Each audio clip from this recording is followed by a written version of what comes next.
welcome to the Node.js package maintenance team meeting for July 29th, 2021. We'll follow our agenda, which was issue number 474 in the repo. And before we get there, is there any announcements people would like to share?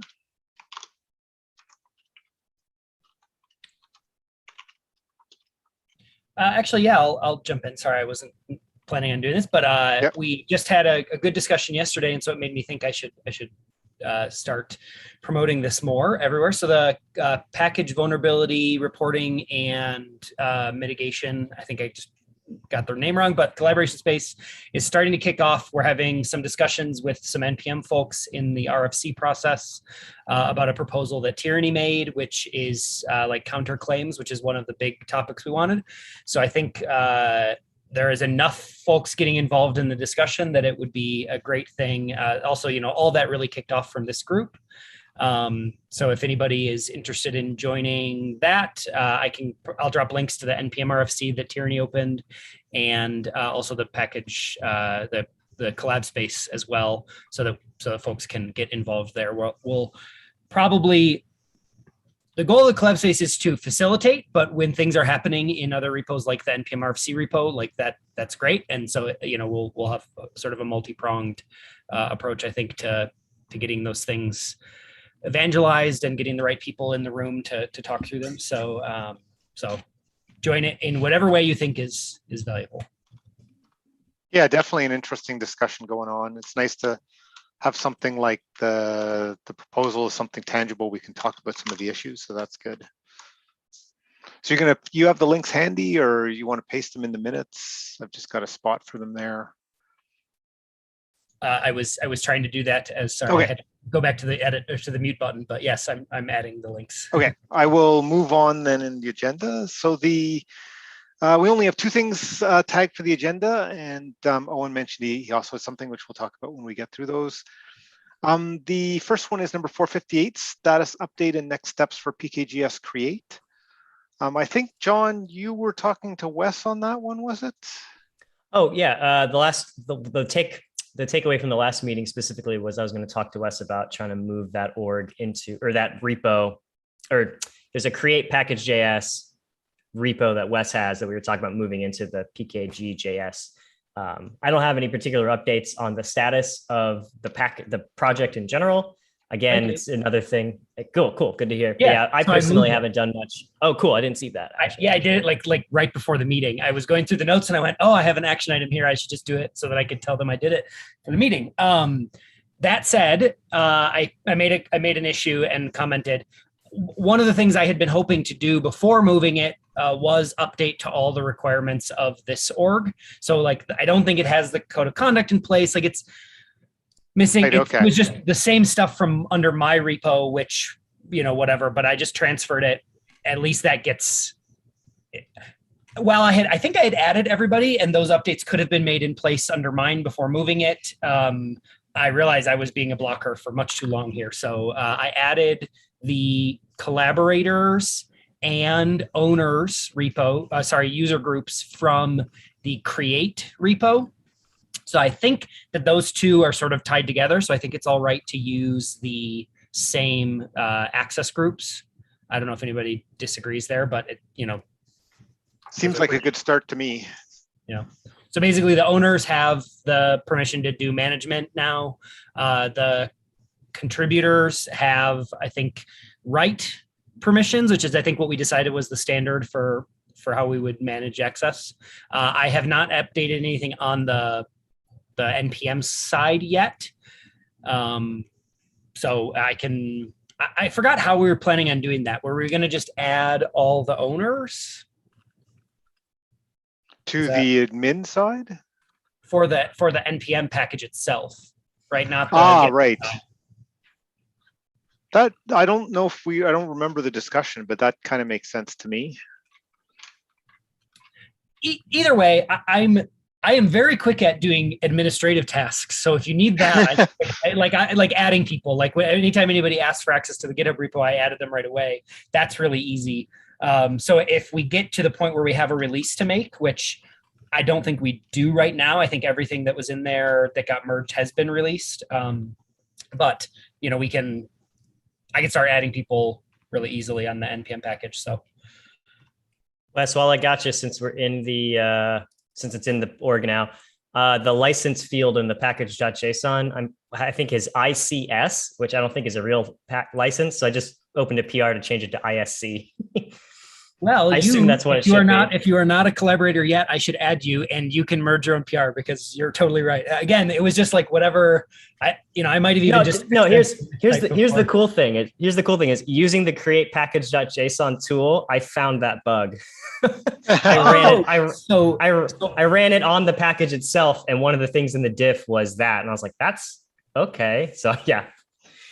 That makes perfect sense. I bet you any money, since I've been using this package to scaffold out my package JSONs for a long time, that that is rampant probably in a bunch of my projects. That's funny. Well, I literally just fixed the package.json. I think in the code it does it properly. So okay, maybe that had been fixed previously then. Okay. If not, I'll look into that. But yeah. Either way, let me while I'm on, I'll add you, because I'm not sure. Are you in that that group to be able to have write access? No, I don't think so. Okay, I'm looking at the PR open, and I'll have it. Okay, right, so. I'll find the team and add you right now. And same for anybody else who wants to start working on that project. We have the team management. Just you have to ask, I think, in the node. I think the process. It's been a while. I think the process was to ask for access in the node package maintenance working group repo, Yep. And then we have a group of admins who can add people. Yep. And I'll add you right now, John, since you've already expressed that. Cool.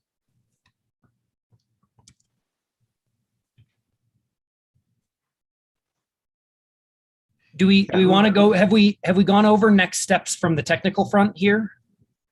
No. So that we could spend some time on that as well. So. Okay. So I've met with, I think, 3, maybe 4 different people and given sort of a high level overview of what the initial design was. And there's an issue in the pkggs create repo, which has sort of a diagram. But really what's important to understand about the way that it's designed is specifically that we, as an ecosystem, have seen a lot of changes in how people scaffold projects in the history of JavaScript, right? So we go back and there's a lot of bespoke things. Then there was Yeoman was very popular for a long time. I've met with a couple folks, PayPal has a specific ecosystem of things they use. People like Plop. There's the work that the Create React app has, which is sort of a bespoke thing as well. So there's all these different approaches that people take to scaffold out packages.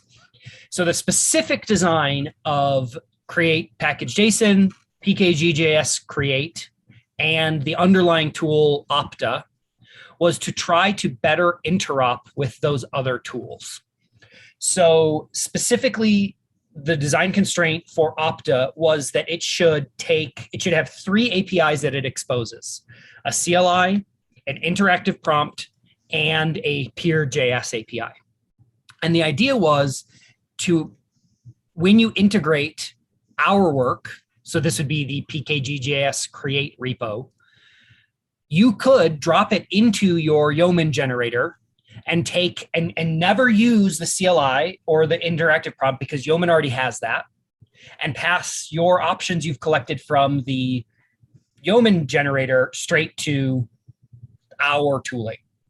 Or if you didn't want that and you wanted to do it the other way around, you should be able to take our input and pass it to Yeoman, right? And again, this is all to just make it so that we aren't making, in previous, if you wrote a Yeoman generator, you weren't going to take a Yeoman generator and integrate it with a plop thing without some serious, work to try to get those to play nicely together and not be a horrible user experience for your users. Same thing with most of the other ones. Plop has some opinions, and if you try to mix and match Yeoman and Plop, those didn't work very well. So anyway, the idea here is that our core tooling should be flexible enough that other ecosystems can leverage it without us having to like jump through a ton of hoops, like providing adapters and a bunch of complicated translation layers. Now, whether or not it does that, so I've tried it out with Yeoman, with the PKG.js create and the create package JSON things, and it seemed to work well. I got a decent user experience. I've also used this same stack inside of some package scaffolding work in Netflix, where we have a tool that also operates on, like in package or project init time. And it does seem to work pretty well and be flexible enough to get the job done. That said, it is still pretty early stages. So like I imagine that getting integration examples with other ecosystems would be a really valuable thing to make sure that what we provide can be leveraged by them and isn't going to be, the design doesn't have any gaps or problems with it. So that's one thing I definitely haven't done, which I think would be good. And then, so go ahead. Sorry. Yeah, I guess that's a good stopping point. I was just like maybe you're about to get to it. I mean, I thought the key thing was there was some integration with NPM that was going to be the answer to end goal as well, where when, if you did NPM init, it would run the package using a number of these different pieces to create your default package layout for you. Yeah, so that is definitely one primary goal I didn't cover, right? So through a bunch of conversations with folks at NPM, there have been requests for additions to NPM init's default. Some of those are rather complicated. So if you think of things like package exports, which was added by the Node project, but NPM init has never supported it, right? So folks have to go and craft the data structure that's required there and make sure that it's right. It's sort of a manual process. Similar like I'm blanking. The type field module or CommonJS was another one that people asked, and there's a lot of caveats, and you need to.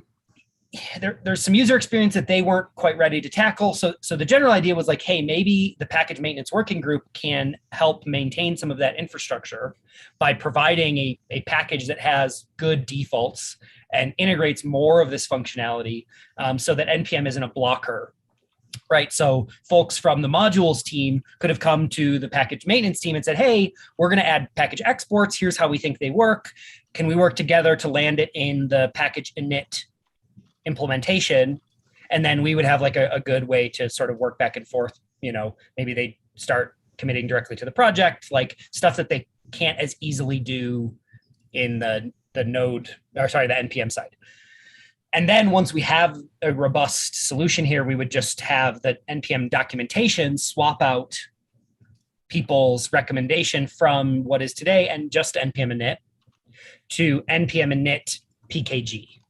And so NPM init PKG would then run our repo, right? Our project, the create PKG, PKG.js create. I think Darcy got somebody to transfer the name create-PKG.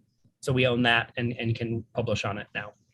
But that said, that's just that is one piece of it. That the design can work as a standalone, like the create package JSON works standalone. But the key is to be a foundation so that not only does it work standalone and we can start recommending it for NPM init, but people can also integrate it into their more complicated package scaffolding workflows, right? So, if they have more opinionated things like I want Mocha, not Jest, right?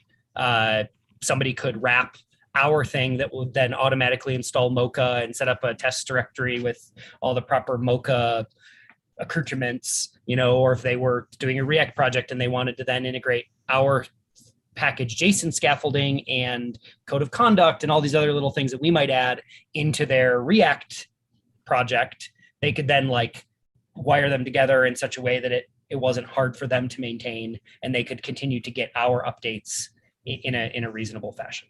So, Owen, do you want to? Yeah, one thing that came to mind as you're talking about the groups or like npm init and all that. Is there any chance, intentionally or not, that somehow we'd be able to find, okay, the trend of like, so it sounds like this would set a default, which maybe does or doesn't align with what npm thinks npm in its default should be for good reasons. You know, I know CJS ESM still, you know, making its way through the ecosystem, but I know it's also common that could this eventually maybe, or would npm, do we know, would be open to be like, all right, now we've rolled this out for 6 months, 12 months. The overwhelming majority of usages are type, module, and exports map. Could we maybe make these more prominent in npm init? So, you know, eventually those, yes, if there is any coalescing, it could ultimately make itself back into the first topmost layer of abstraction, or is npm pretty, you know, clear on the line of what will ever go into npm init at this point? Yeah, so I think there's definitely some discussions to be had, and they're pretty open. I think the main issue is that they really have a lot of innovation that needs to happen on just package installing. And like they've been, you know, as far as staffing goes, they've, you know, they're definitely not overstaffed. You know, so when it comes to things like working on more complicated init flows, they just haven't had the bandwidth. So yes, I think they're willing to change the behavior of npm init when it's bare, right? Just literally npm init. But I think what the hope is that there is really a big difference between initializing a package and initializing an application. And npm init serves both today. And I don't think we're interested in trying to come up with a package scaffolding for apps or some of these other, you know, use cases. We're really our work is really focused on, you know, package authors. So I think there is a difference there, and I guess the goal would be that there's application things similar to what we work on that could work for, you know, and again, that already does work, right? Create React app is npm init React, right? I think. Yep. So like you can work it. You can do it that way. Yeah, but this is just in a similar vein. Like this is a feature of init is to call out to a separate package that does more robust things, whereas npm init is strictly the bare minimum you need to run to publish something to npm, right?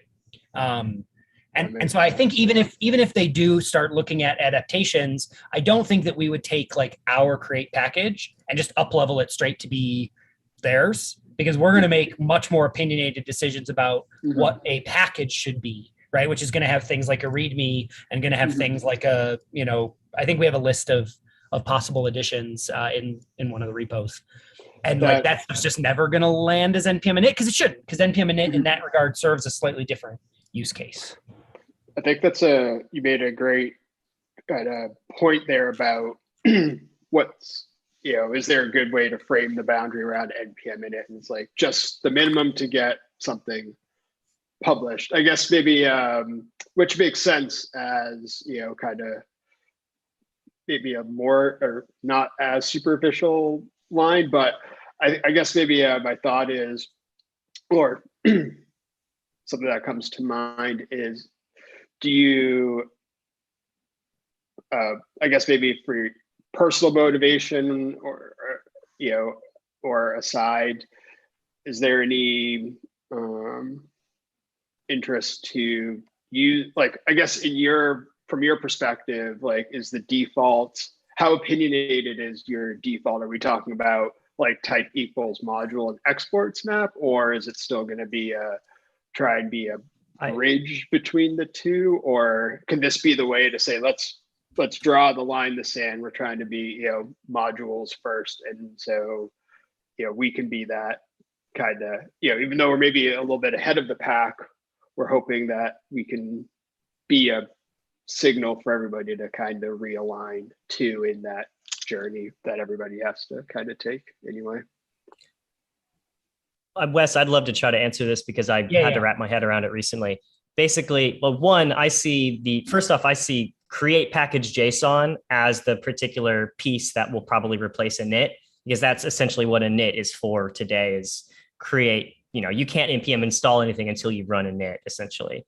But the way I see that is, like, I see MVP of init being feature parity. Personally, I see it as feature parity with npm init today, just the same defaults. And then eventually, like, so the tool itself can, it has the APIs to be able to interact with it, like we said, in 3 different ways: from CLI, from JavaScript, and the third one, I forget whatever it was, through the create package or whatever. Yeah, the interactive prompts. Interactive, yep, exactly.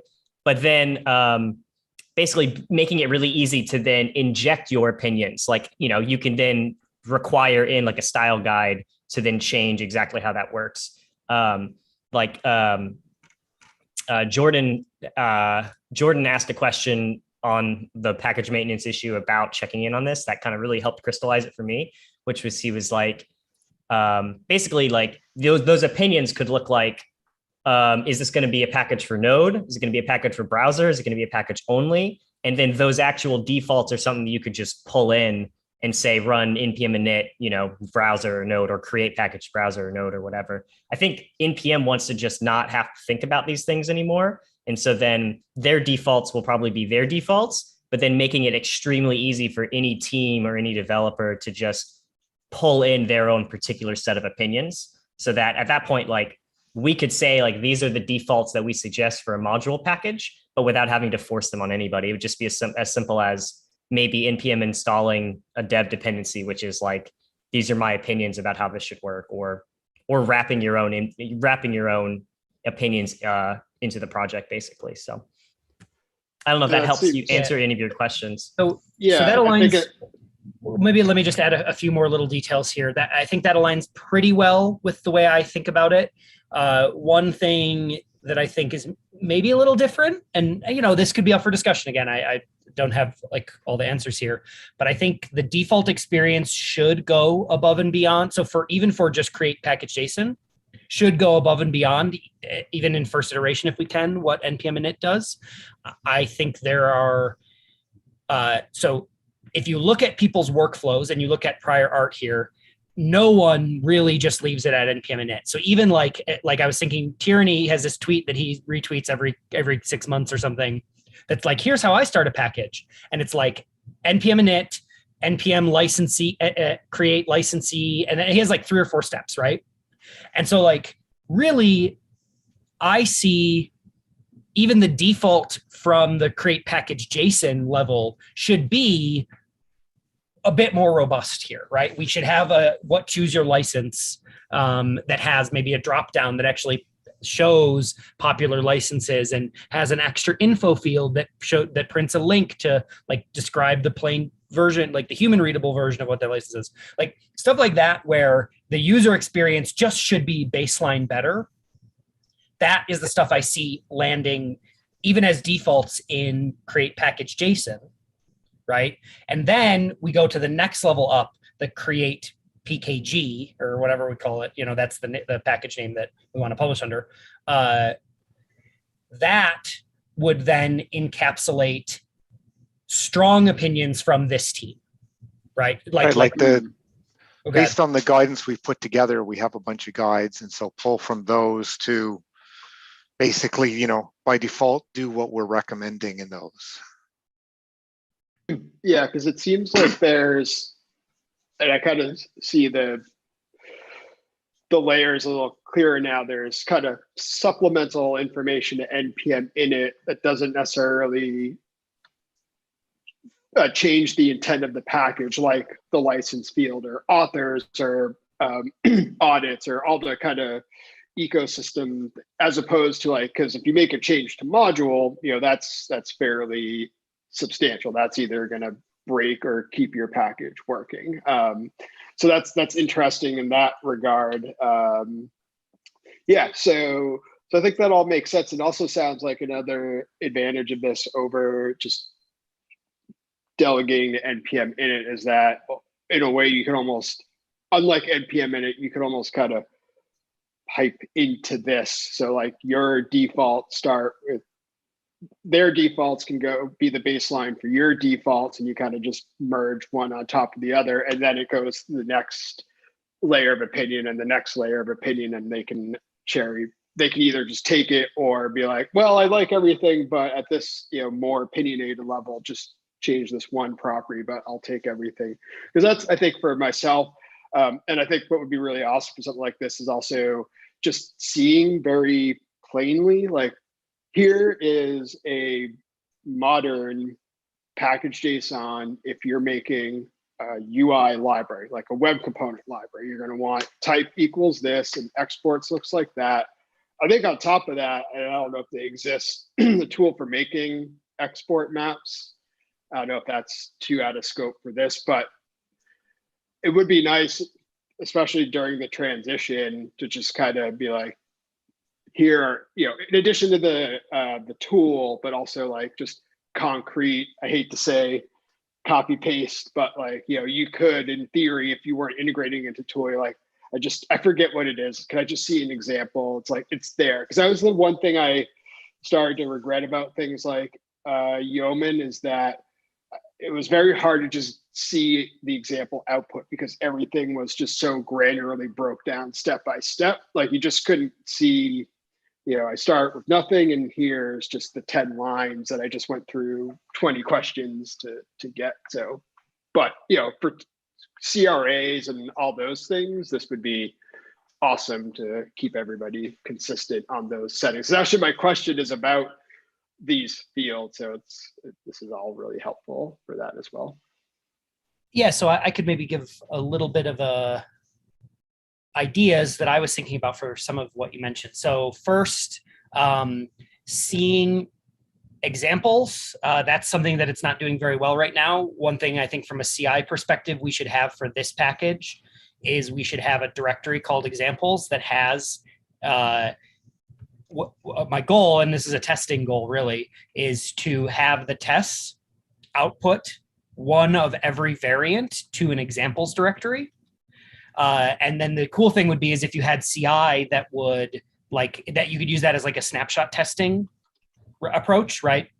So this is one of the things I wanted to integrate, but never had the time to.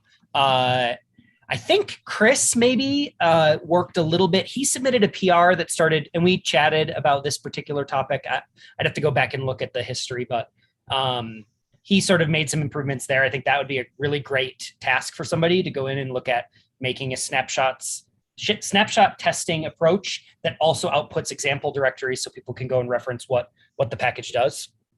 That'd be great. There was another thing you said, and now I'm trying to remember what it was. Examples. Maybe about the distinction between like supplemental fields versus like a type field. Oh, okay. So how you were talking about working with the tool itself, which is like, I might want to change this one default. Yeah. So again, that is specifically part of the design. So my proof of concept that I built was 4 packages.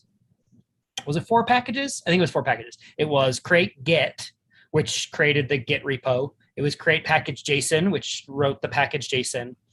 And actually it was 3 things. And then it was, no, it was 4. And then I had a create package, but I think it was like I just did it as a placeholder, and it just set like 1 default for Git and 1 default for the create package JSON. And then I had a final top layer, which was like at Wesley Todd / create package. And so that was my opinionated layer. So I put in there, I said like, hey, by default, NPM test should run, I think, standard and Mocha. And then I made sure that it by default installed standard and Mocha as dev deps. I had like those kind of opinions that were just my workflow, and apparently misspelling of the ICS license, but like those kind of things where those were like opinions that I wanted to add on top of the underlying, right? And so that is the workflow I intended folks to use when they come in and say, hey, I'm Create React App, and I want to start leveraging the create package tooling. Okay, I'll pull it in, but we know we need to install React. We need to install like all of these scripts, like, and so our tooling should just support them passing that to us instead of them having to like re-implement all the logic that Create React App does today. That's sort of the end goal once we have all this stuff fleshed out underneath. And it's pretty cool, especially with like NPX and some of the tools that you could potentially just publish a repo with like your own package JSON and like NPX every repo at your org with like your deps, your type field, and your licenses, for Yeah, and that's definitely another concern, and it's one that I tackled quite a bit in the Create Package JSON, is running over existing projects. I think should be a 100% requirement. If we want to land things like the support spec into this, we have to be able to run it on existing projects to get buy-in across the community in a good user experience, right? So I think if we can make the underlying tooling work well, right? So like the support spec generator would need to write to the package JSON. So we would need to figure out like what are the requirements. We need to maintain indentation. We need to, like whatever concerns that are there that maybe we've already solved for the create package JSON, we could then leverage in the support spec generator and have a good integration between them, which would maybe happen at the create PKG layer.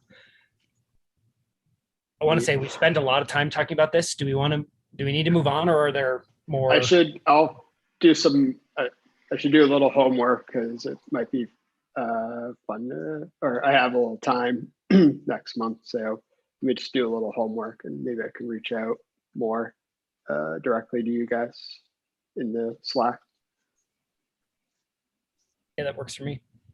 Yeah, sounds good. So go ahead. I'm glad we got to talk about it. I'm glad we got to talk about it, Wes, since you're here for this meeting. So good stuff. Yeah, it's great. It's moved over because people can start to contributing now. I guess the create PKG doesn't exist yet, right?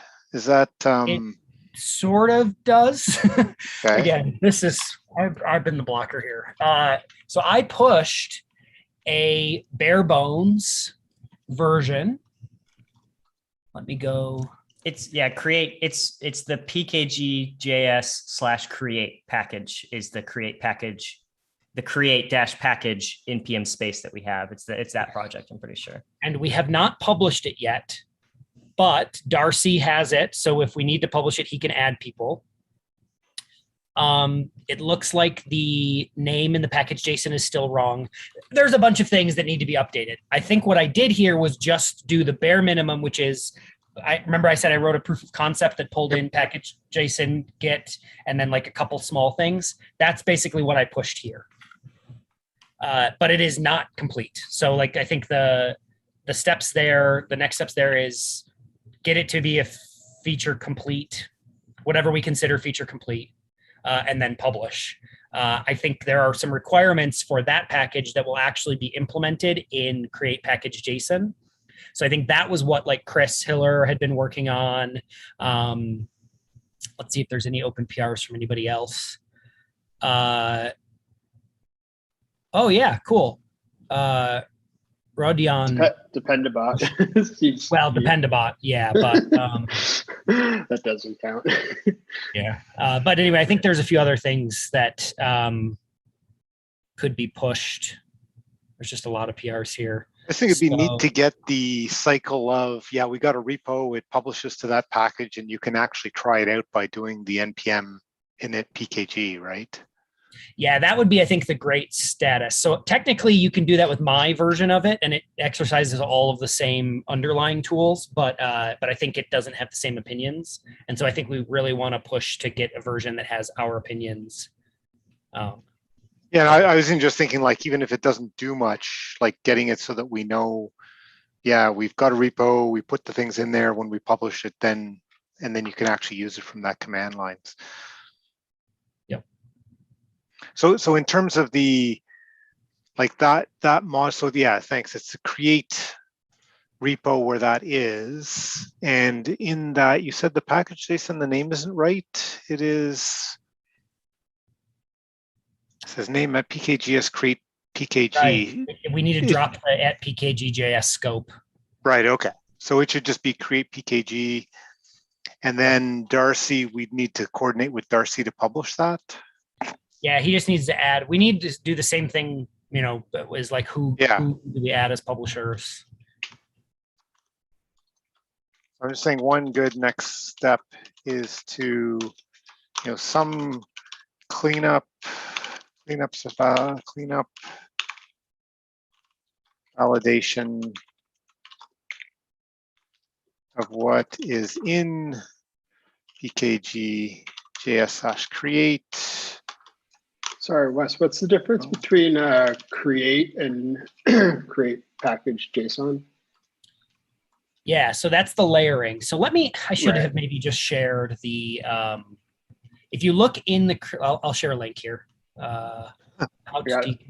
My issue titling here was left a lot to be desired, but this issue number 7 on the create, shows sort of how I thought of decomposing this stuff, and it sort of shows the package names. Gotcha. Right. I linked to that in the meeting minutes too, by the way, so it is captured in the minutes, that specific issue. All right. This would be a good place for me to start my homework then. Okay, I'll take that. Cool, thank you.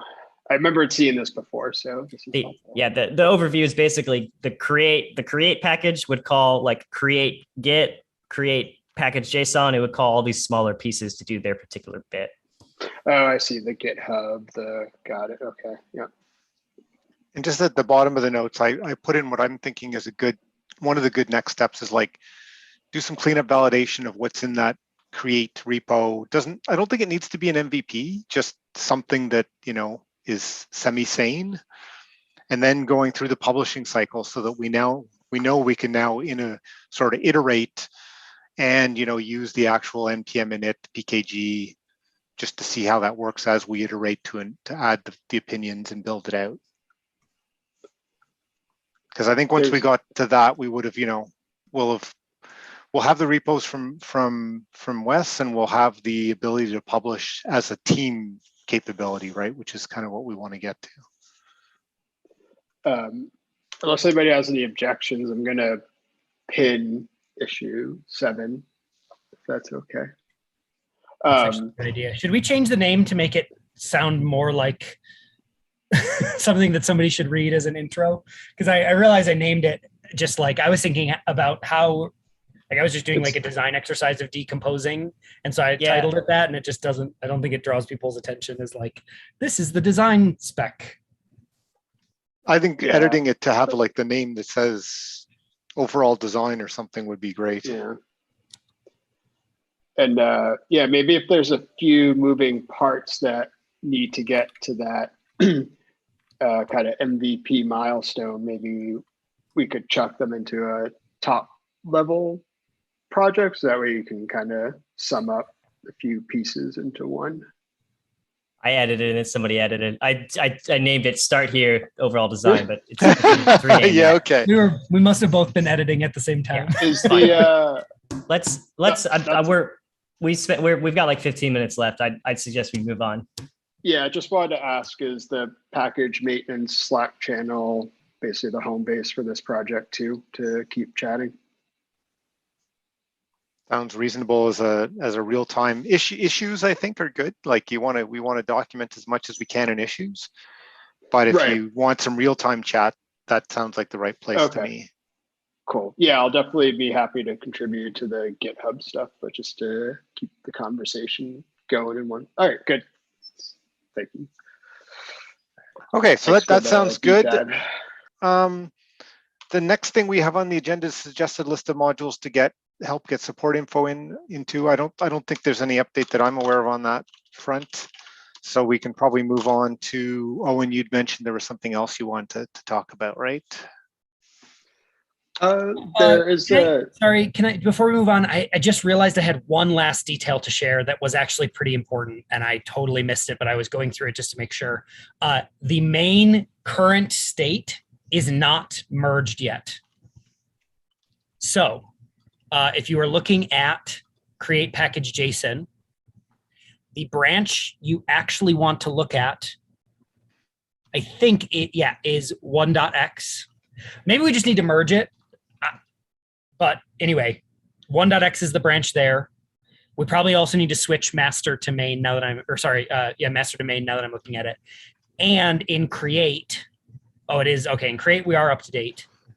It's just that in create package JSON, 1.x is really the primary work branch now. So anyway, just a detail for folks. Cool.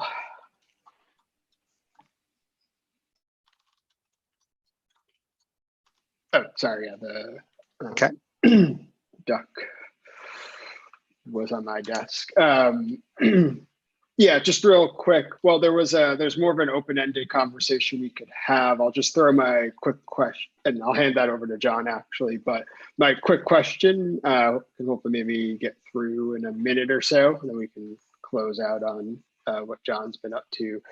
I was doing a little homework on just a side project of mine, just trying to learn a bit more about like how Node supports like export maps and mains and all that stuff. Was in my kind of review of all these packages in npm, module and like ESNext, and like there's a bunch of other ones. Is it safe to say that as far as Node is concerned, as far as like their spec is concerned, does it really just come down to main and exports, and that all the others were effectively kind of like community conventions to speak to each other, or are any of those other fields like official, like canon to the ecosystem? Or can I just literally only kind of say like, I guess the way to say it is like definitely support main or definitely support exports.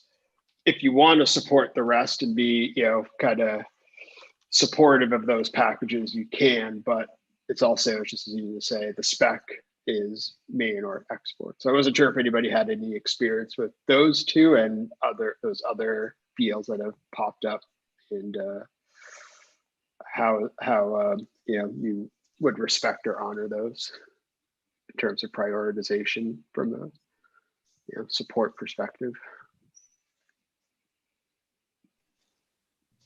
It's too bad Jordan Harbrand's not here because I think he has. Yeah, I was kind of thinking. my take is I'm only using main right now. Mm-hmm. So, and that's an intentional choice because there's just too many foot guns with the rest of it. Mm-hmm. So, take that. I try to keep things very simple and have very simple use cases mostly. So, but that's been working for me. Does npm maintain a specific spec for what is valid package.json? I mean, I know they have their documentation, but do we know if there's a spec? There is not. Good question. There is not, and they do not intend to because they don't own it.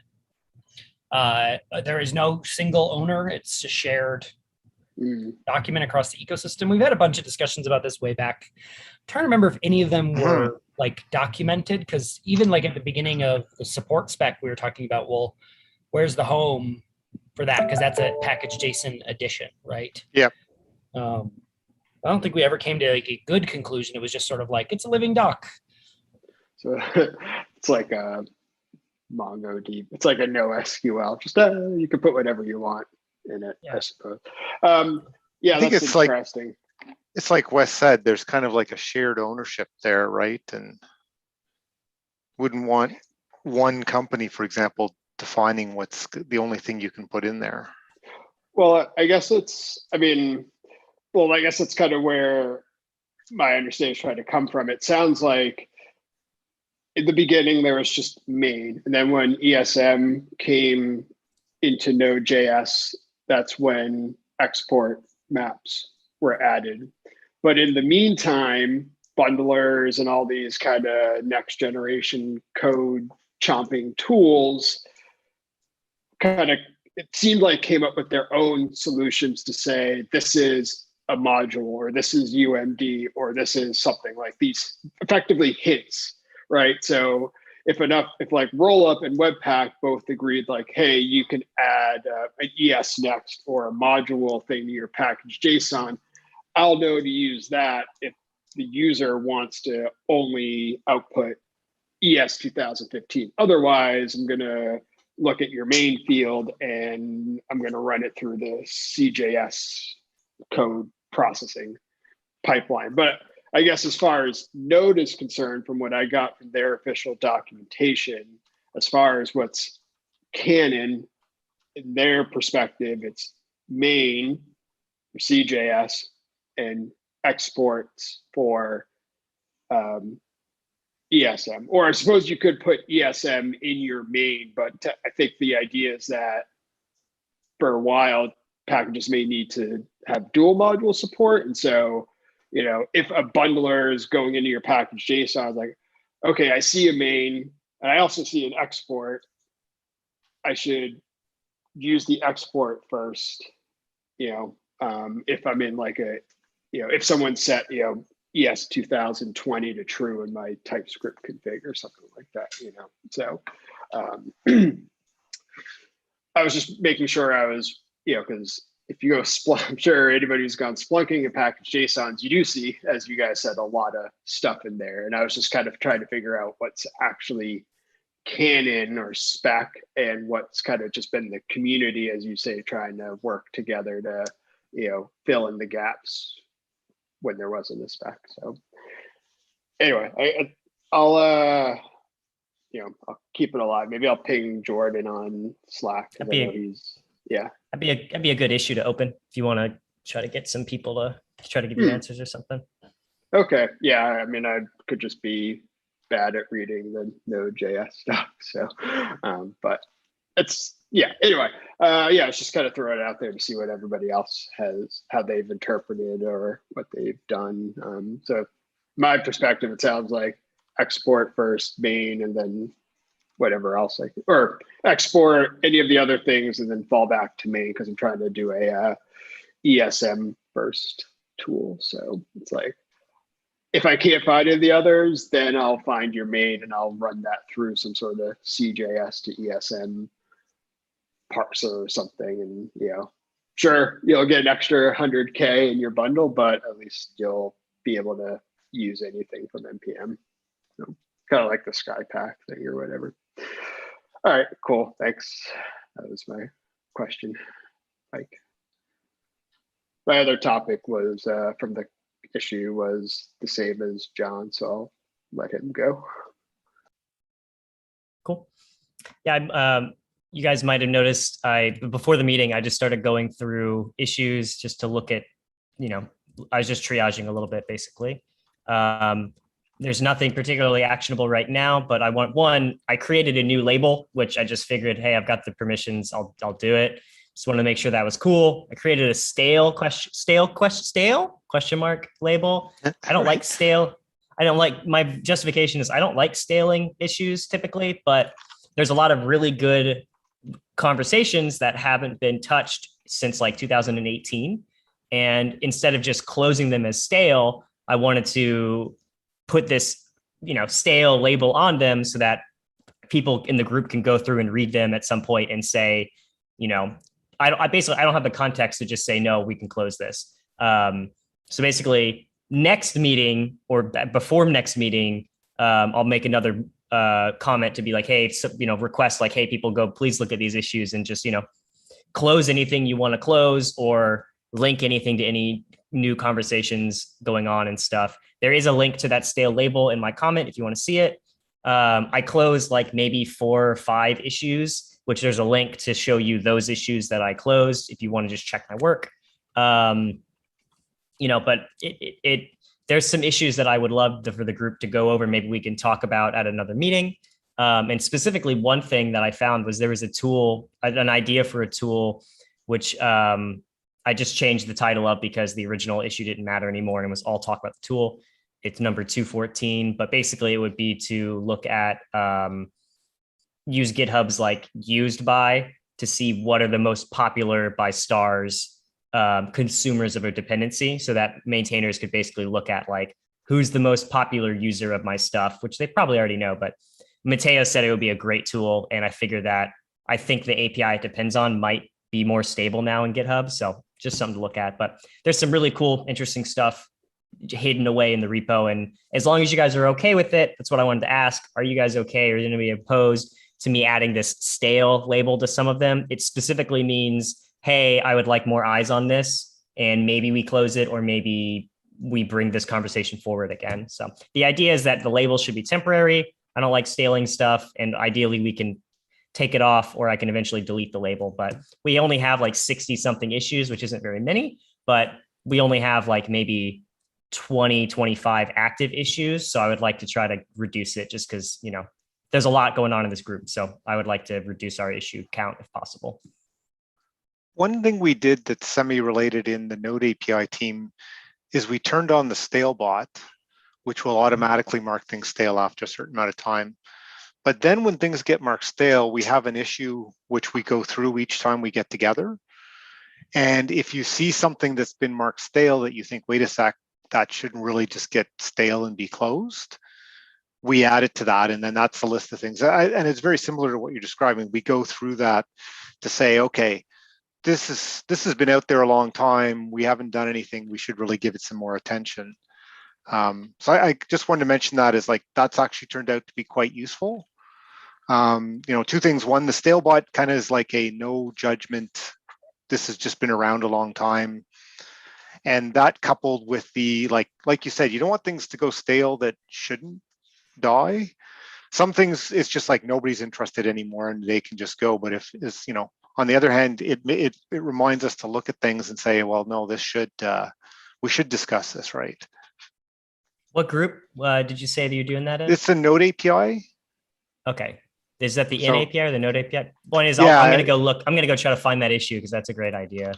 Well, yeah, actually, so the actual issue itself is in no ABI stable node. Here, let me find it for you. Okay, perfect. Because that's So great. Yeah, it's just because yeah, it's that kind of. So here's the issue now. You know, the idea of the label maybe just as good. You know, is another just as good a way to do it, right? Like, but having something like maybe it's just an issue that has a link to a query with that label. Mm-hmm.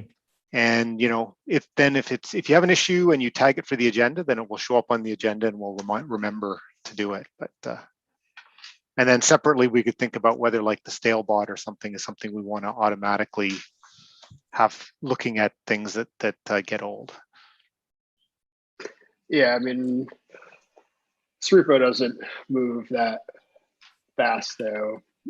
But yeah, I think what was interesting about kind of, I think maybe more subtle than, or not as obvious as the label implies, that John brought up, was that there's also some really thorough conversations in some of those issues that, stale or not, I think could also maybe benefit, like grab a paragraph or a couple sentences and throw it on the README in a section or put it in its own. So there's some potential for, like, I guess just extraction as well, as opposed to like, hey, you opened a bug and we asked for a repro and then you ghosted on us, you know? I think it's more like, you know, either continue the conversation or close this, but someone needs to like extract. It's not just close or not close. Right. It's continue or close with extraction, or, you know, some sort of, you know, at least some of those looked like there was good info in them. And then just real quick, the top, that tool you referenced, I feel like that might be a really great companion to Wibby. You know, how do you know who you're going to break without, you know, how do you know for sure? So maybe that could be a great way for teams to be like, all right, let me try a Wibby. All right, where do I start? Run this, gives you a list. You can reach out to 3 or 4 and be like, hey, do you want to be part of my Wibby program? You know, I ran this tool and you seem like a good candidate based on these multiple factors. So could be interesting. I think there was also this package that we worked on, PKGS dependence.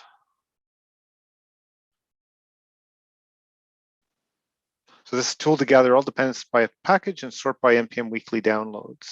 GitHub forks, stars, or watchers. Yep, that sounds pretty similar to what that tool was. So that's part of why I wanted to look at these issues again. As I was like, Right. I don't have the context to tell whether or not nobody linked to anything. So I was like, that's a good idea. Right. So I'm like, I think we built that if I remember that's correctly. awesome. So yeah. But Cool. yeah, so then Yeah. it would be good to put the link to that in the issue, and then we might be able to close it, right? So yeah. Sweet. Well, that was easy. Yeah, it's wild how much thoughtful discussion there is buried in some of these old issues. Yeah. It's absolutely crazy. It's funny. I didn't recognize like half of the people that were talking about stuff, but they had some great ideas.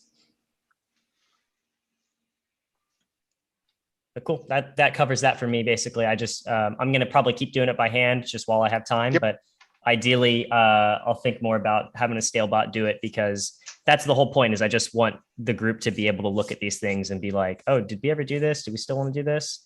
And if it sounds pretty easy to like basically have an issue where if we have a light agenda, we can just like, let's go through this list and talk about them. That sounds great to me. Or like today, if the stale bot catches our attention, we could just slap the agenda label right on it. Be like, or maybe that's the way we decide, like, cool, put the agenda, we'll sort it out in a week. Anything else can just go by way of the bot. Yeah, like we on the Node, it's if we've got other stuff, yeah, we probably wouldn't get to it, but that's when we always try and take a look at, like, are there any new things which were tagged by the stale bot that somebody said, hey, let's put them here? Because then that's like, one of the team members has looked at it, decided this is interesting enough that we should keep looking at it, right? And if the things if nobody actually puts it on the list, then having it be closed by the bot, like I think it gets a warning, it first says, hey, this is stale, hasn't been done, and then like 30 days later it actually closes it. If no team member kind of looks at it and says, oh, this is important or interesting enough to keep going, then having it just be closed probably does make sense, right? Yeah.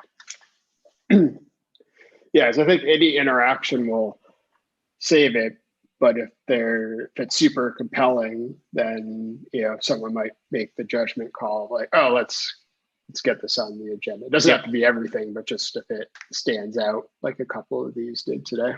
Yep. Cool. So yeah, thanks, John, for doing that. Okay, anything else we should talk about? I guess we're a few minutes over, so anything else we should talk about before we close out? You good? Okay, well, thanks for everybody's time, and we will see you next time.